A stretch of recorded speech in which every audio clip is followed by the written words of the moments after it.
Hey, it's Steph. Welcome to my channel. Today I am not going to do an interview or a music variety show. I'm going to do a record haul. So I'm going to be doing something a little bit different. And to be perfectly honest, I have not been record shopping in a little bit under a year, and this is primarily because of the pandemic and trying to conserve funds.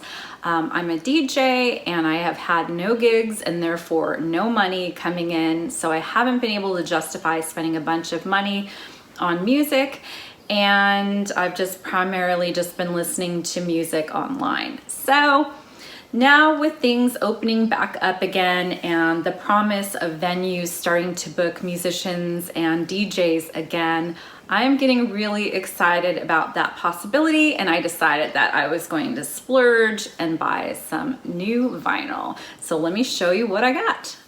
So when I said that I have not been record shopping, it doesn't mean that I haven't been looking for records. I have been in record shops with my mask, looking around, deciding what I want to buy next.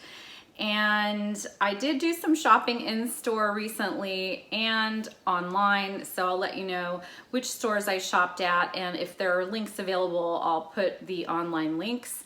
And then the in-store shopping that I did was at my friend's record shop called Traffic Records, and it's located in Atascadero, California, and it's pretty much right in between Los Angeles and San Francisco along the coast. And it's a great little record shop. He's a really cool guy. He's also a DJ. And there's also a really great kind of a lounge bar that's really kitschy next door called the Racketeer Room. And there's also live bands that play there. So if you're ever in that neck of the woods, check out Traffic Records and the Racketeer Room. So on to what I got at Traffic Records. The first record I got was Slaughter on 10th Avenue, and this is from Mick Ronson. And this was an album that was produced in 1974. And it is, if you're not familiar with Mick Ronson, he was David Bowie's guitarist on Ziggy Stardust and the Spiders from Mars. And this record has a similar sound. He's got a really distinct way of playing guitar, and this album is amazing. If you're into 70s glam rock, I recommend this for sure. He is super cool and talented, and the best song on here, in my opinion, is Only After Dark. It's really good. He also does a cover of Love Me Tender by Elvis Presley, and Growing Up and I'm Fine is right after Love Me Tender, and that one's really great too. So I definitely recommend checking this one out if you like glam rock. And so next I got this Nuggets compilation, and it's basically 60s garage and psychedelic rock. And it was originally released on Elektra Records in 1972. It was re-released by Rhino. I used to have this on a CD box set, and I sold it a while back, and I always regretted selling that. But now I'm happy to say I have it on vinyl, and besides on MP3.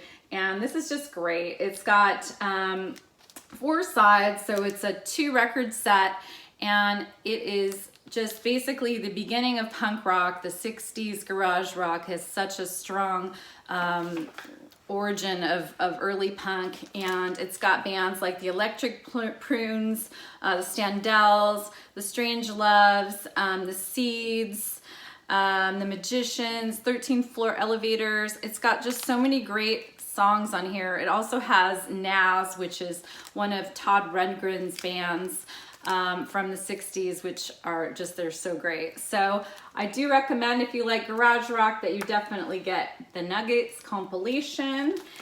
And so I'm really excited to finally have that on vinyl.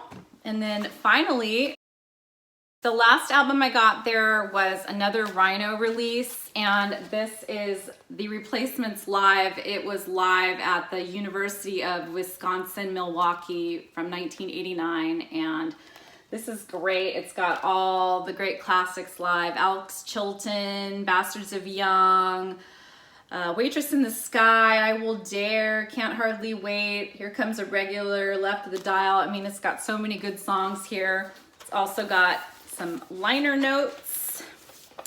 And let me show you here.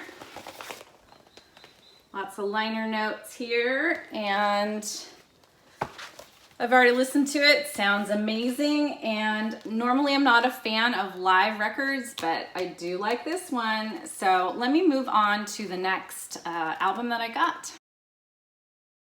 Up next is an album that I purchased off of Amazon New, and I've already opened this up and played it, and this is TRex, which is 70s glam rock, and it's Electric Warrior, and the most famous song on here is Get It On, I do believe, Get It On, Bang a Gong. But I have loved this album for a while. I've had it on CD, so I'm glad to have it on vinyl. And I think that, I mean, there's so many good songs. Jeepster is another great one on here. Mambo San is so good and funky, just like funky glam rock combined together. Funky glam rock sound. And this was originally 1971 off of Polydor Records. So again, if you like 70s glam rock, I do recommend this. And next on my wish list for TRex is Slider on LP. So let me show you what I got next. If you're into 80s music, here's a rare one.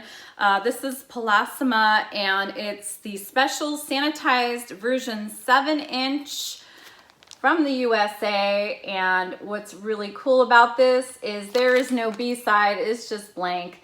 And the song is The Devil Lives in My Husband's Body. And they were an all-female percussion band out of New York, and they were kind of an art punk group, kind of experimental, I guess you'd say. And they were popular for a handful of years, and then they kind of just went off into obscurity. But there's actually a video for this on YouTube. If you're curious, you can check it out. I love it. It's really cool. It's really campy. If you're into campy stuff like Barnes and Barnes and Dr. Demento type stuff, I definitely recommend that you try out this band. They're so much fun. Okay, so on to the next. Well, it's my final record to show you, and this is The Damned, and it is a single of Smash It Up and Burglar, and it's a reissue 7-inch, and the best part of it is that it's on red vinyl. The part that I'm not that jazzed about is that it is part 2, and I really prefer the whole song with part 1 and part 2, because part 1 has the amazing guitar intro that I just love. And so I'm a little disappointed, and I think I'm going to find the album that's got both part 1 and part 2 of Smash It Up, because that is the version that I prefer to listen to and play when I go out. So I might hold on to this, but most likely I might resell it. So it pays to do your research. I guess I got carried away and didn't know what I was buying. So anyways, that's it for my record haul this time. I hope that you liked watching this video, and like it if you did. And if you want to see more videos like these, subscribe to my channel, and I'll be doing more record hauls along with more interviews and hopefully more music variety shows as music starts to open up again and bands start to go out and play again. So until then, you all take care of yourselves, and I'll see you soon with a new video. Bye.